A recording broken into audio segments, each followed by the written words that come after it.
A Metro auto dealer ordered to sell hundreds of vehicles.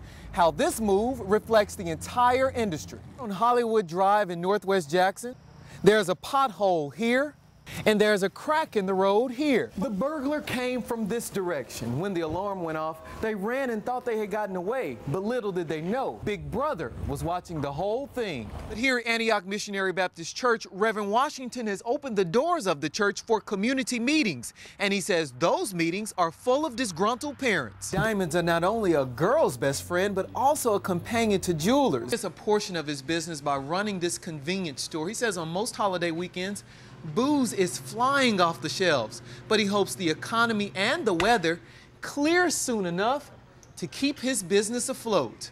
Well, investigators say the teens took guns, GPS systems, and cash. They give all the credit to a citizen because they noticed something unusual. But Rankin County Sheriff Ronnie Pennington says there could have been fewer victims if the vehicles were locked. Like this jacket, is there any way I can't get it tax-free?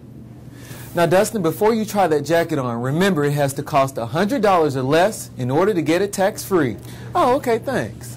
Feels the county has something against her and her family. Meanwhile, she says her husband will be at the hearing tomorrow. We've learned from Supervisor Wilcox that this is not the Clarks' first time cited. Mr. Christopher, what do you think about the doctor who says you're incompetent to stand trial?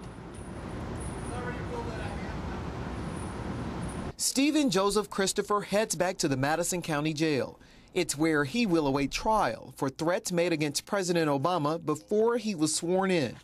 How do you feel about President Obama now? Christopher's strong remarks about Obama and Jews were all featured on YouTube. Hey, I'm looking for you. Where are you? In court, a soft-spoken Christopher claims he is the Messiah and has come to save the world. He says the world will be destroyed in 3 years and everyone must take shelter in Australia. Those who migrate to that continent will be protected. Federal attorneys presented evidence that Christopher suffers from schizoaffective disorder. It's a mild bipolar condition. Still, Judge Henry Wingate sided with the defendant, who says he's competent. Wingate watched YouTube footage and other video and spoke with Christopher about a possible conviction if found guilty. Christopher's attorney says he may enter a guilty plea. Are you going to enter a guilty plea? My brother is gone. My brother is gone. What are you talking about? My brother is gone. After long days and a sleepless night, the grief-stricken family of Keith Lee wants to know how he died. The sac around the heart filled up with blood from that dissection, and that stopped his heart from beating. Yazoo County Coroner Ricky Shivers breaks the news to the family that Keith died at the Yazoo County Jail, possibly minutes before being taken to the hospital. Doctors pronounced him dead at 7:03 Wednesday morning. The time of death is going to be approximately 30 minutes before. Before that. Where he was before they got him over there. He was in jail, right? Yes, ma'am. Thank you. Yes, ma'am. He dead in jail. Right. Yeah, he dead in jail. And just knowing Keith died without support angers family members. His mom. Yes, ma'am. Yes, ma'am. But that's a crime scene. She's supposed to be to see him. Shivers says inmates heard Keith gasping for air yesterday morning. That's when they alerted jailers. It got worse on him the night before he died. And I know and since he's in jail for 6 months now. Come on now. Sources tell the family that Keith had been complaining about chest problems days before he died. They say jailers just gave him medicine. And the acid. Oh, and the acid. That's what they gave him. Now, whoever gave it to. The family tells Fox 40 News they want to know why the jailers did not take Keith's illness seriously. Although the cause of death is now known, this mother has to bury her son with so many questions lingering. Why you gonna deny the mama, the sister, his daughter, the rights to see him? Ooh, what is that? Good Lord. Tommy Rhetoric can't believe his eyes. Oh, that's in the refrigerator. Oh. He's lived on the same street as the Keys all of his life. It wasn't a good smell. He knew there was an odor coming from the house, but after looking at these pictures, he now knows why. After seeing them and just the smell coming by there, I think it needs to go ahead and be torn down. The father of a 2-year-old can't believe a child shared a home with animal remains. That's not right for the kid. Now, in order to free this house from contamination in this neighborhood from such a strong odor, Pearl's Community Development Director recommends a professional biolab to come in and clean it up.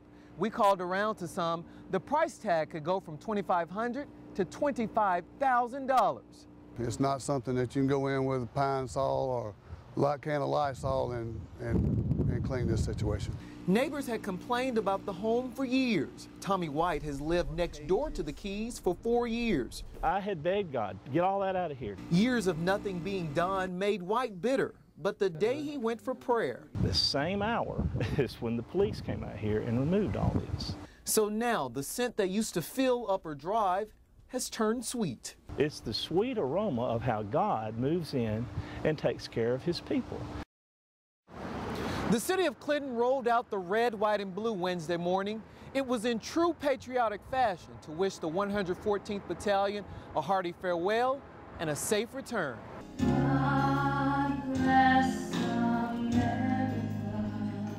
It was standing room only in the send-off for the soldiers destined for Iraq. An emotional salute for those who answered the call to duty. Warrior! Jacob Carraway answered the call, although it's tough to leave loved ones behind. I was just mainly trying to hang out with family and everything before I leave. Jacob says since he got his marching orders to head overseas, time became more precious. Mom agrees.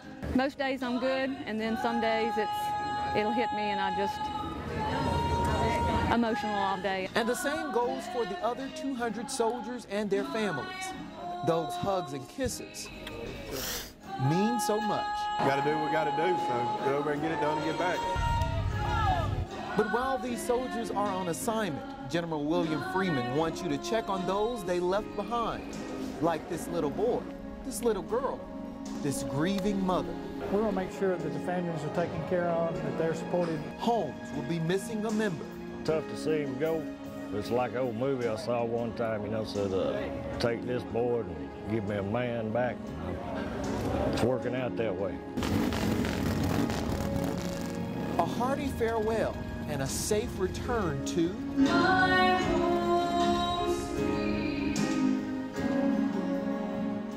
in Clinton, Dustin Barnes, Fox 40 News at 9.